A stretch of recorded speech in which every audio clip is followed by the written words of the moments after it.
as you probably know by now, I love British slang, and loads of other British people also love British slang.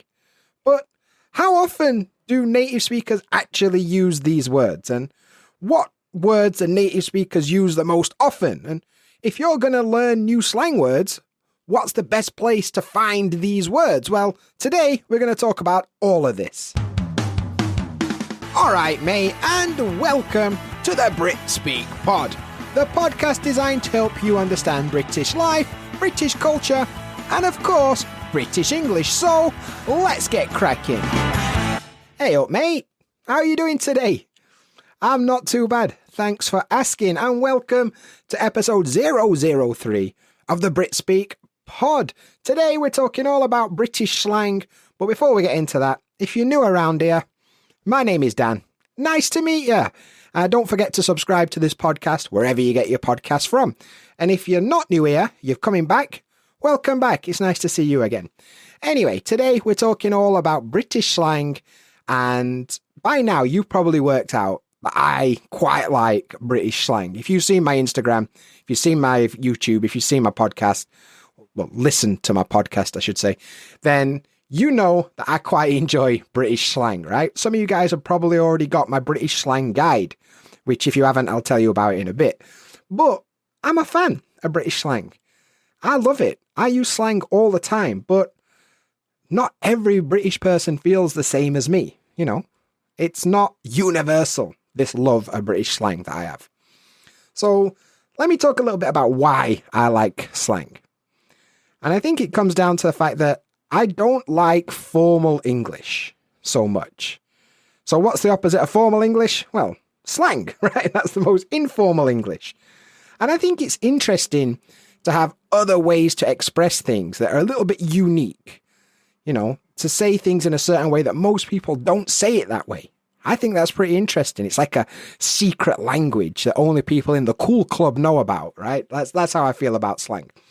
And I grew up in Yorkshire, in Sheffield to be precise. So a lot of Yorkshire slang, a lot of Sheffield slang is part of my identity and the way I use English, right? But like I said, not everybody feels that way. A lot of people don't like slang. They feel it's too casual. It's not professional enough. You know, they think it's quite stupid, quite immature, quite juvenile. And everybody's entitled to their own opinion. They're wrong, but they're entitled to that opinion, you know.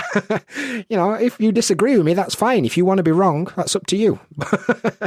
No, seriously though, slang has a place and slang has a time. You know, if you're, for example, giving a presentation at work, maybe don't use much slang in it. But if you're talking to your mate in the pub, go for it.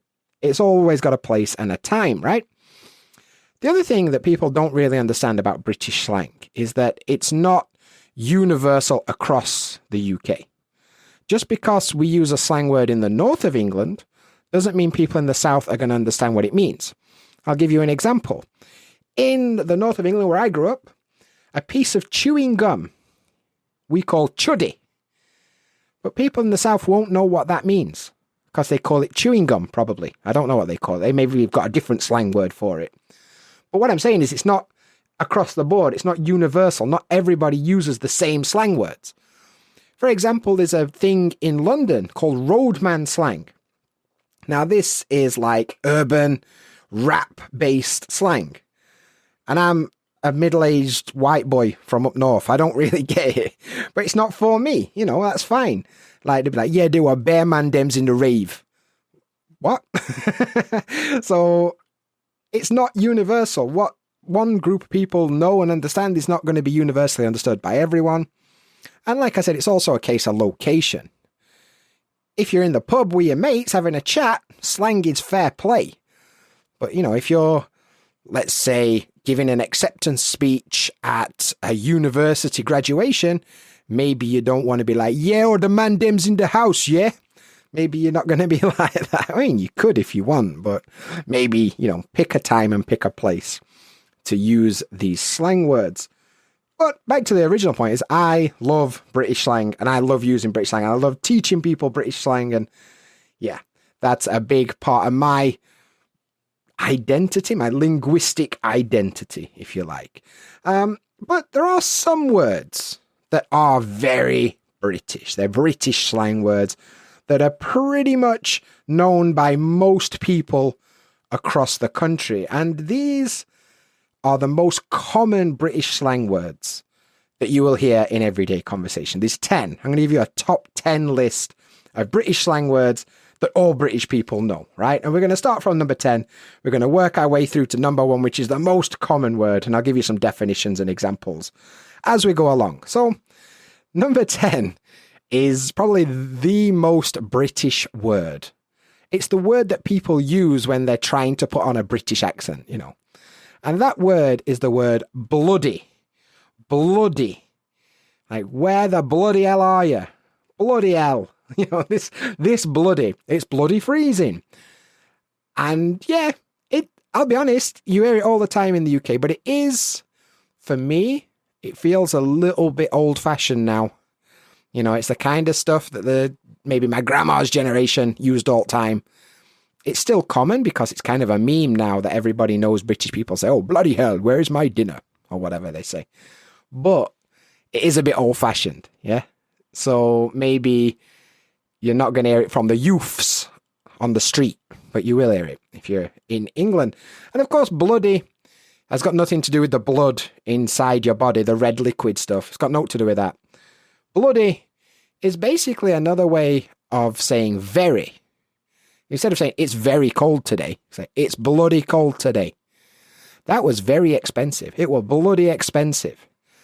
I don't like that film. It were really boring. It were bloody boring. You know, this kind of expression, we can add bloody instead of very, and it's just the same thing. Another way we'll do it is kind of like when we want to swear, because, you know, you banged your foot on the table, or, you know, something bad happens and you want to swear, but you don't want to swear because there's kids around or something. Instead of saying fucking hell, you might be like, bloody hell, you know, kind of a PG version or whatever. So there's that. And another way we do it is for emphasis. So instead of saying shut the door, I might really want to emphasize shut the bloody door, you know, shut your bloody mouth, stop talking. So there's 3 kind of ways that we use the word bloody in British English. A really common word, but old fashioned. The next one you will hear every single day, and it's related to money. Money makes the world go round. You know, like that song said, money, money, money, that thing. Basically, we have a word in England, which is slang for pound. In England, we use pounds and pence, right? But we have a slang word that probably you've heard before, and that word is quid. Instead of saying £1, we say 1 quid, 2 quid, 3 quid, 4 quid, 5 quid, £1,000,000 whatever. Whereas with pound, it's £1, £2, £3, right? But quid is kind of like an uncountable word. It's countable, but it doesn't change. So it's just 1 quid, 2 quid, 3 quid. So quid is a really common word that you're going to hear all the time. Next is a word I use a lot, and it's gutted. Gutted. Now, for me, I glottalize the T, so gutted, but some people will pronounce the T gutted. Gutted, doesn't matter which one. And gutted is an expression that basically means extremely disappointed. You know, something happens and you're disappointed with the outcome, you're gutted. Right? For example, you lost your wallet. Oh, mate, I am gutted. I lost my wallet. Or maybe your footy team loses in the cup final. Oh, mate, I can't believe we lost in cup final. I'm gutted. This kind of expression, very disappointed, right? We also use it as a reaction to somebody else's bad news. Your mate calls you, it's like, Dan, I've lost my job. And I'd be like, oh, mate, gutted. You know, this kind of just showing disappointment in one way or another. And like I said, gutted or gutted, you can pronounce it however you like. That's the freedom of British English. You can do what you want. The next one is a great word, and it's number 7 on our list, and it's cheeky. Cheeky. This is one of those words that's changed over time. And the beauty of this word is it will confuse the hell out of Americans, which is always fun for British people, you know. But cheeky generally means like mischievous, like a little kid that does something bad, but in a a mischievous way that they can get away with it. Like, he's cheeky. Like, maybe he says something a little bit rude to his grandma. He's a little cheeky guy. You know, that's what most people understand this word means. However, in British English, probably about 10 years ago, it took on another meaning, where you hear phrases like cheeky Nando's, or a cheeky beer, a cheeky pint. Now, what this means is when we say cheeky in this sense, we mean doing something that we know we shouldn't do, right? Let's say you're on a diet and you know that you're supposed to eat like healthy food, but you're like, come on, mate, it's Friday. Let's go for a cheeky curry.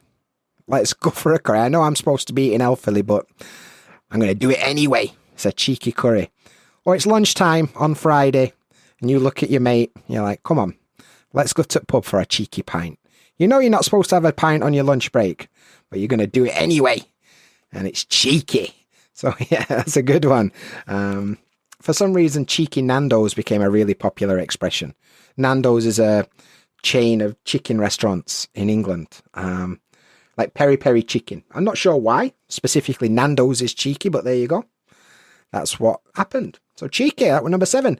Number 6 on the list is the word dodgy. Dodgy. Maybe you've heard this one before. So dodgy is another way of saying that something can't be trusted, right? If somebody or something is dodgy, it's of low quality. You don't trust it. For example, you're walking home at night and you can see a guy who looks a bit rough, a bit untrustworthy, you know. It looks like he could rob you at any second. That guy looks dodgy. I don't want to talk to him. He's dodgy.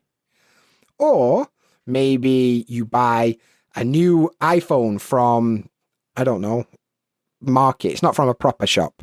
It's from like a bit of a dodgy shop, you know. And it's spelled iPhone, but E-Y-E.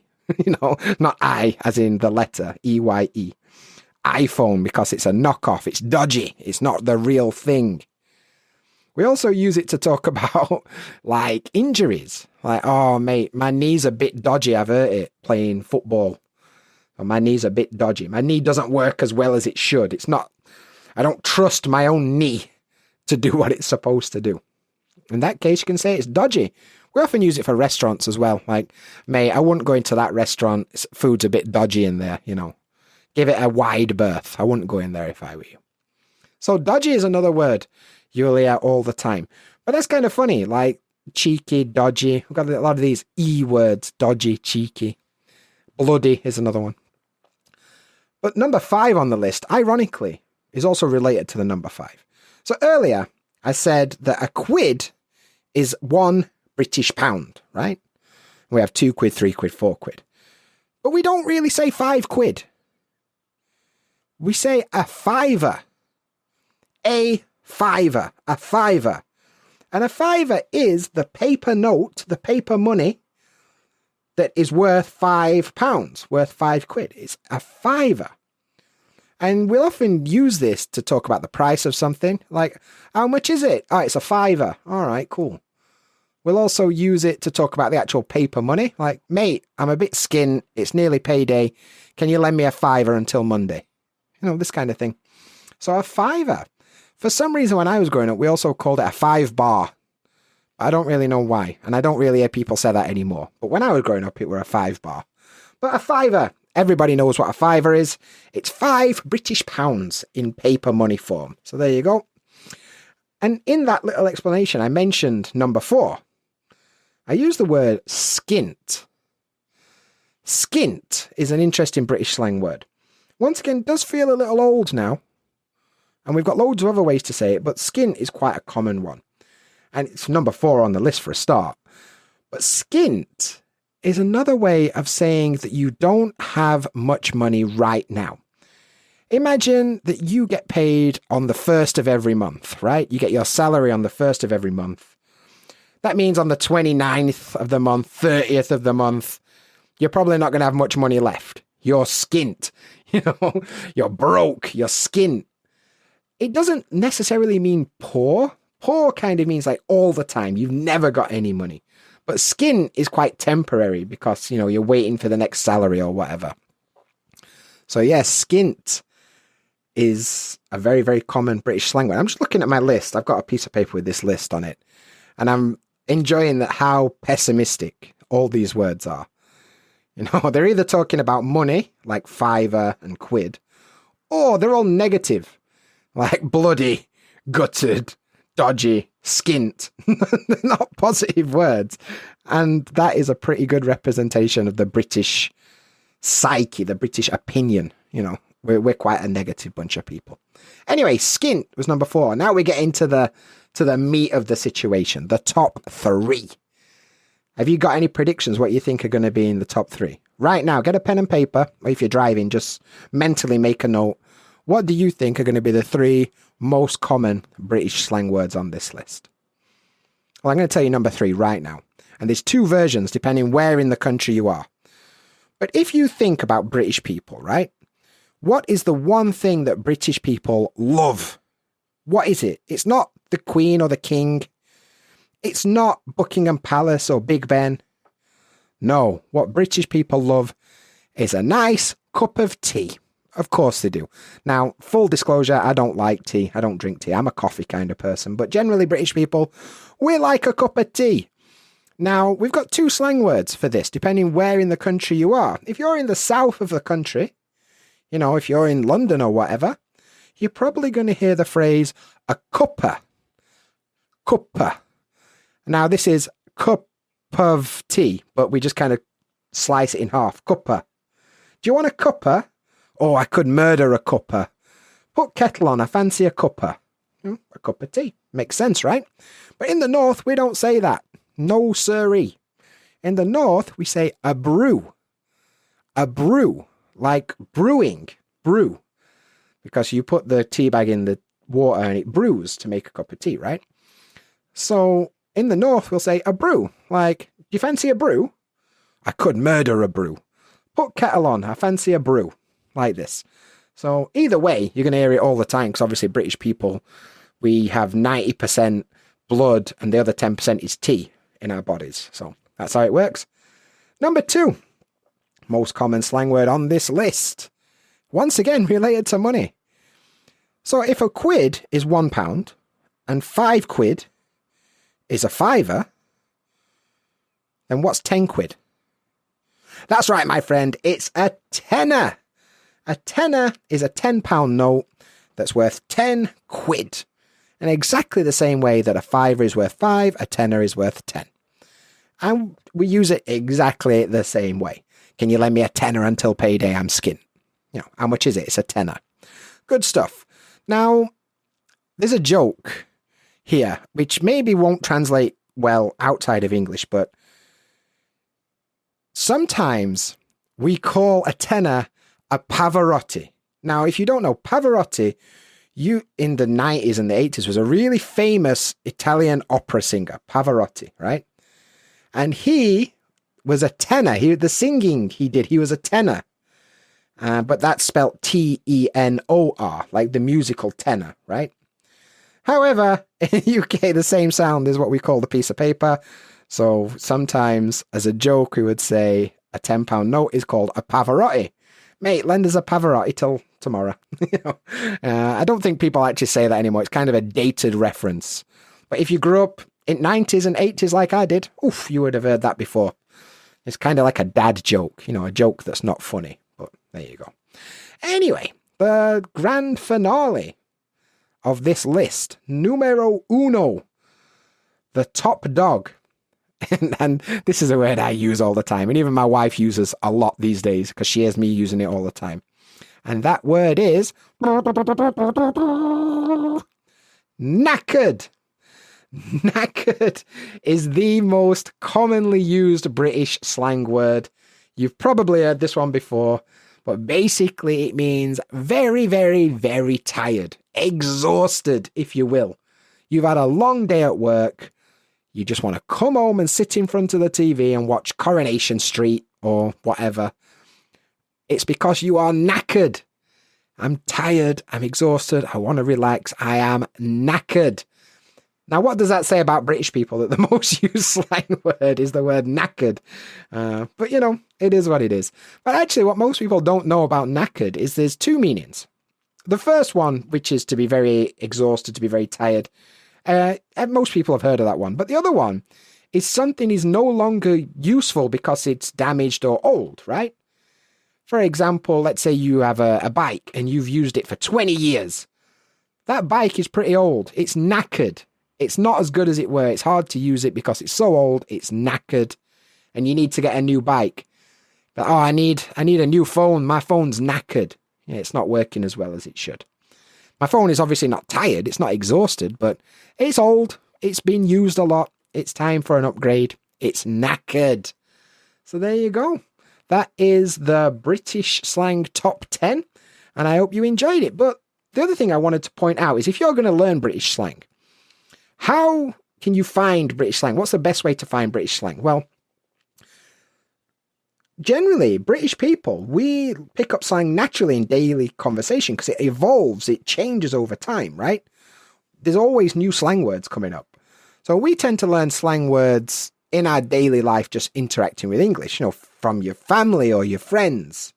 Maybe you watch a new TV show and you pick up some slang words from TV or radio or whatever, music even, social media, Twitter, what's it called? Threads, that new one on Instagram. Picking up slang from the internet is quite good. At work, co-workers or from your partner, we basically pick up slang through daily life interactions. So if I were you and you want to learn some slang, get on internet and just start interacting with British people and see what kind of weird ways they express themselves, right? And then you want to go one step further. Right at the beginning, I mentioned that I've got an A to Z guide of British slang. It's an ebook. You can download it. It's totally free. Put your fivers and your tenors back in your pocket. It's free. Doesn't matter if you're skint. You can download it right now. And you can get it and start using it to learn British slang. So you can find it at britspeak.co/British-slang-guide. The links are in the show notes, but britspeak.co/British- Wait, let's try that again. britspeak.co/British-slang-guide. Okay, so make sure you go and download it. But that's it for today. Next week, I've got a very special guest on the podcast. Stu Sensei's coming, and we're going to be talking about how you can practice speaking English, even if you're on your own, so make sure you check back for that. But thanks for your time today. I hope you enjoyed it, and I'll catch you in the next one. See you there.